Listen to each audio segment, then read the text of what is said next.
Thank you for inviting me to speak today. Unfortunately, I can't join you in person and wish you well for the symposium. Today, I'll provide some insights into the sparkling wine category, covering who are the biggest sparkling wine producing countries, where are the biggest markets, where are the fastest growing markets, and what are the key trends in the domestic market. I'll start looking at global production of sparkling wine. According to the IOV, between 2002 and 2018, global production of sparkling wine increased by 57% from 1.25 billion litres to 2 billion litres, a record level. This equates to an additional 750 million litres of sparkling wine produced across the globe over this time. Sparkling wine is a relatively small subset of the overall wine category, accounting for a 7% share of global wine production.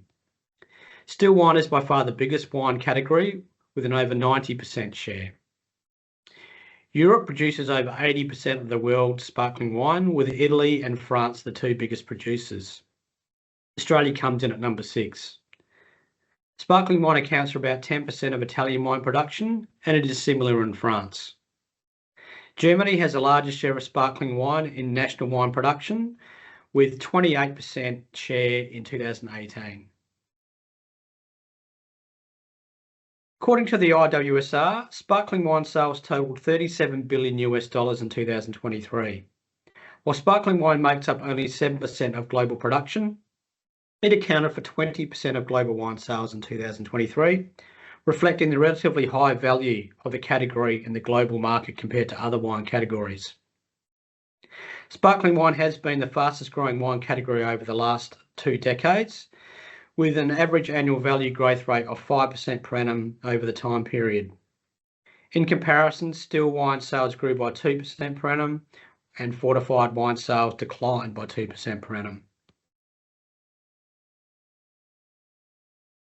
The United States is the biggest sparkling wine market by value, with a 19% share and a total market size of $7 billion in 2023.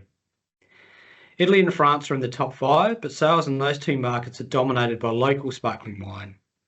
In France, local sparkling wine accounted for 92% of sales in the market, and in Italy, 83%. The US and UK are the 2 biggest imported sparkling wine markets. The US imported sparkling wine market is valued at $5 billion and the UK at $3 billion. The value of the Australian sparkling wine market is $1.2 billion, with 45% of the value local sparkling wine and 55% imported. In 2023, there were mixed results for sparkling wine sales by market. After growing over the previous 5 years, sales declined in the US and UK in the last year. Sales in the US fell by 1% and the UK by 2%. In comparison, the growth in Germany and Japan continued, up 9% and 4% respectively. Imported sparkling wine sales were flat in Australia in 2023 after growing by 8% per annum over the previous 5 years. I'll now look at trends in Australian sparkling wine exports. The value of Australian sparkling wine exports peaked at $87 million in 2007, but then steadily declined through to 2020, falling to $30 million. There have been some positive signs in the last 3 years, with the value climbing back to around $40 million over this time. Sparkling white is the biggest Australian sparkling wine export category, with almost 2/3 of the value, or $25 million. Followed by rosé with 29%, or $11 million, and red, a relatively small category, with a 6% share, or just over $2 million. Exports of all 3 have been relatively flat over the last 5 years, but there have been mixed results in the last 12 months, with sparkling white exports up 7%, sparkling rosé exports falling by 8%, and sparkling red exports increasing by 10%.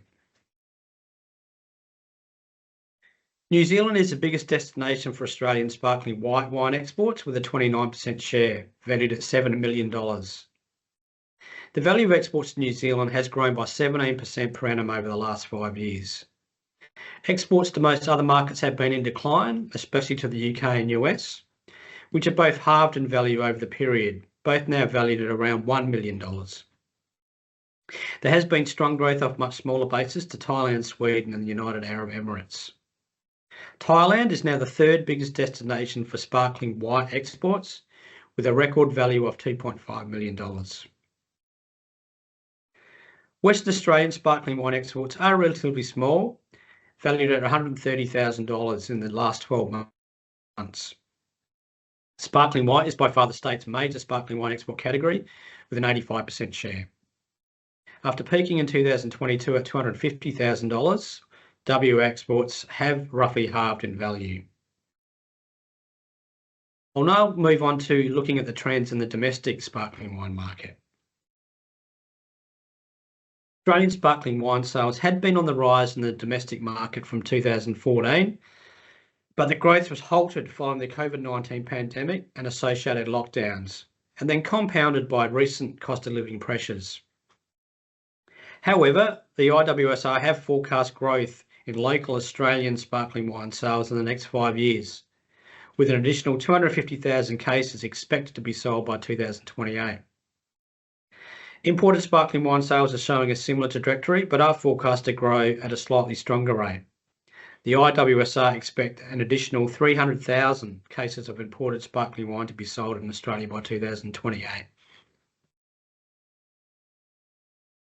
91% of sparkling wine sales in Australia are from 3 countries: Australia, France and Italy.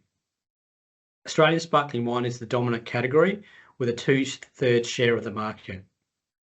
France and Italy are the biggest imported categories, and both have similar shares of around 15% each.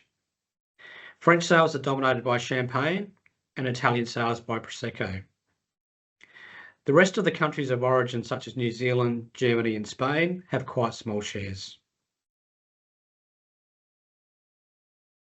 Looking at the domestic off-trade market, data from Circana shows that sparkling white is the biggest sparkling wine category in the domestic off-trade market, with a 49% share. However, sales are declining, down by 6% in the last 2 years.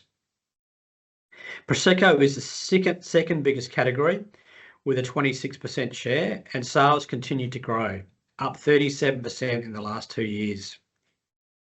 Australia is the major country of origin for Prosecco, with an 80% share, with Italy holding the other 20%. Sparkling rosé sales accounted for a 10% share, but sales have been relatively flat in the last few years. Champagne sales hold an 8% share of volume, but sales are declining, down 28% in the last 2 years, with cost of living pressures having a significant impact on champagne sales. By price segment in the off-trade, $6 to $10 per bottle is by far the biggest sparkling white segment, with a 39% volume share, but sales are in decline, down 9% in the last 2 years. On the other hand, the growth in sparkling white sales is coming between $20 and $30 per bottle.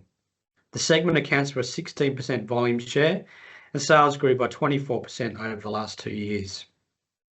And there's very little volume sold in the off-trade at above $50 per bottle. Looking at Prosecco, 69% of Prosecco was sold between $10 and $20 per bottle in the off-trade market. $15 to $20 per bottle is the biggest Prosecco segment in Australia, with a 49% volume share, and sales have grown by 43% in the last 2 years. There's also been strong growth at $10 to $15 per bottle, up 15% over the period. I'll now take a look at some of the consumer insights that we've seen in recent years. Wine Intelligence released a specific report on the sparkling wine market in Australia in 2021. While it is now 3 years old, it still contains some useful insights on sparkling wine drinkers in Australia. Although the Australian adult population has grown by 2 million people since 2018, the number of drinkers of sparkling wine in Australia has been relatively stable at 8.7 million in 2021. However, the number of monthly sparkling wine drinkers has decreased slightly over the same period, from 5.7 million people in 2018 to 5.3 million in 2021. The decline in the proportion of consumers who are drinking wine 1 to 3 times per year suggests it's the infrequent consumers leaving the category. A high proportion of females drink sparkling wine in Australia, with 54% in 2021 compared to 46% for males. The relative shares haven't changed dramatically since 2018, although there was a slight increase in the share of males. The age profile of sparkling wine drinkers in Australia is broadly stable, though there has been a drop in younger drinkers into the category. The share of 18 to 24-year-olds drinking sparkling wine at least once a year has fallen from 16% in 2018 to 9% in 2021. The largest proportion of sparkling wine drinkers in Australia drink it 1 to 3 times a year, and the share has increased since 2018, from 19% in 2018 to 22% in 2021. The share of most frequent sparkling wine drinkers has been relatively stable, with those drinking sparkling wine at least once a week hovering around a quarter. The most frequent drinkers of sparkling wine in Australia are young males aged 18 to 34, with around half of them drinking sparkling wine at least once a week. On the other hand, older females are the least frequent drinkers of sparkling wine, with nearly half of females aged 55 or more drinking sparkling wine no more than once every 2 months. So I'll now wrap up my presentation. The key takeaways are global sparkling wine production and sales are growing. The UK and USA are the biggest imported sparkling wine markets, but growth has slowed.